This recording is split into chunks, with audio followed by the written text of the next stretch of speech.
Yun. Alam niyo ba na si Paring Dennis ay isang manggagamot dito sa lugar nila? At ngayong hapon ay meron magpapagamot kay Paring Dennis, no? Pag may nakakagat ng ahas, nakakagat ng aso, dito sila nagpupunta. Paring Dennis. So ito na si manggagamot, si Paring Dennis, si Mang Kepwing. Ano pangalan mo dito pag nanggagamot? Mang Kepwing. Ay, kaya nagagamot talaga si Kuya Dennis. Oo. Hindi ba ulam ang orasyon yan, yung malagamot niya sa kanya? Yung mga kagat ng ahas, kagat ng... Kagat? Yan ang ahas, aso. At syempre, ang nagpapagamot ay napakagandang babae, no? Ang ahas ang ito. Anak ni Sir. Sir, ano pangalan niya, Sir? Nel Andre. Nel Andre. Nel Andre. Guwapo rin kasi yung tatay, ayo. Ayan si ate. Anong nangyari, kuya, na kalmot? Natalunan Na pusa? Kahit anong kagat. O yun, no? Ang mga dinadala dito, yung mga nakagat ng ahas, nakagat ng aso, nakalmot na pusa. Ayan. Mamaya papanoorin natin kung paano ginagawa ni Mang Kepwing. Kuya Dennis. Ha? Kuya Dennis. Kuya Dennis. Si Kuya Dennis. Ibong Navarro. Mang Kepwing. Taga saan kayo? Yan lang sir, puro 4 lang. 4 doon. Poblasyon. Mapait? Mapait? Ay, may ano yan. No, pag mapait may venom, no? Ano yung pusa? Lalaki yun. Ano? Pwedeng ipakita yung kalmot? Ayan po. Tas mo. Ayun. Yun po yung ang tawag nila tinatambal. Katas lang. Mapait? Mapait daw, mapait. Mapait siya? Ito, mas mapait. Ha? Konti. May rabies yan. May rabies pag mapait. Kasi pag walang rabies, hindi siya mapait. Sinubukan ko na yan kainin. Oo. Ano ba yan? Ayan o. Napakagandang dilag ni ate at inagat ng pusa. Ay, nakakalmot lang ng pusa. May kaunting Alaga niya yung pusa? Ala ko yan? may rabies pa rin pala po. Mayroon. O, buti din alam mo ano. Pero nung sinubukan ko meron, kinain ko, wala. Wala. Kung nalasahan. Pagka mapait. Kaliman lang. Pag mapait, may rabies daw. Mahirap yung mga kalaban yun. Taon-taon. Mapait eh. Chaser. Joke lang. Hindi mo patawanin, baka malunin mo. Joke lang. Tapos lang yata nilulunok dyan. Oo. Nilulunok daw ba? Oo. Katas lang. Yan nga, para magamot yung rabies dun sa loob. Yung katas ang lulunokin mo dyan. Tapos, papay na. Sa'yo na.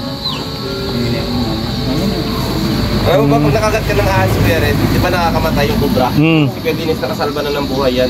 Oo? Yan ang ginamot niya. Marami na nga daw, marami. Kubra, 5 minutes lang, patay ka na. Nagamot niya. Oo. Yan si Gwen dyan, sa labasan. Nakagat siya ng cobra?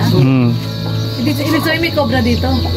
Kahit saan naman meron. Saan naman yung kubra? Sa amin sa dugongan dami. King kubra. King kubra. Ano yan ay sawa? Ha? Doon sa bukid doon meron. Aso. Muna natin ang malapitan siya. Hindi, ano lang naman eh. Scripted. May nagpapagod si Kuya Red. Para sa tatay naman daw yun, no? Para sa tatay yan?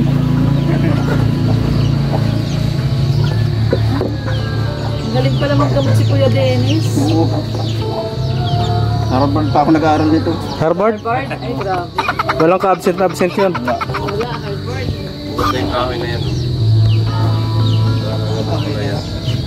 Ginagawa na.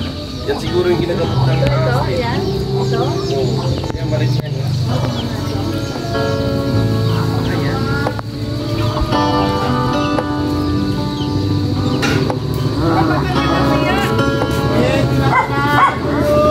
Pili daw.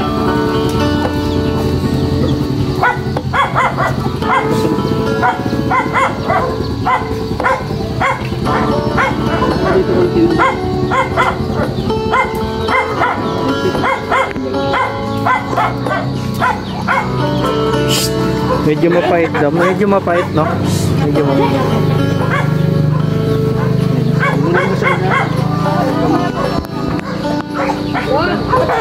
Dahil pa rin naman galing ang ipin. Ano daw gagawin? Lulunukin? Kung wala nang ipin, nakain pa rin.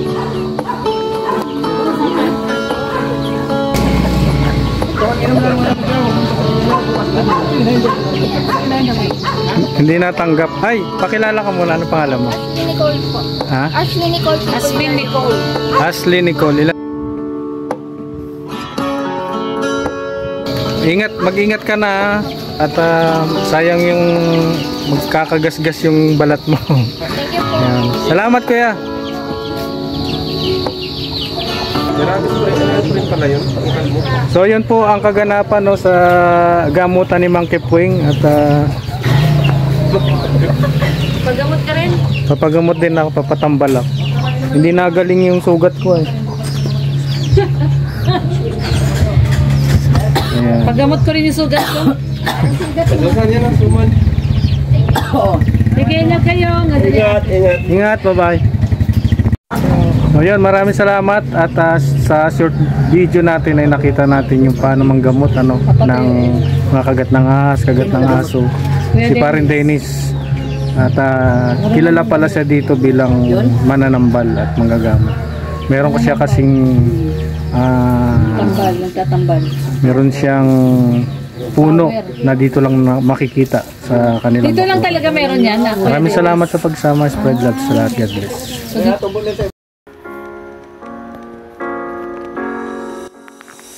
Ang magtatambal ay isang uri ng katutubong manggagamot sa Pilipinas na gumagamit ng mga dahon, yerba para lunasan ang karamdaman. At sa paglipas ng maraming panahon ay naipasa ito sa ating mga kababayan magpasa hanggang ngayon.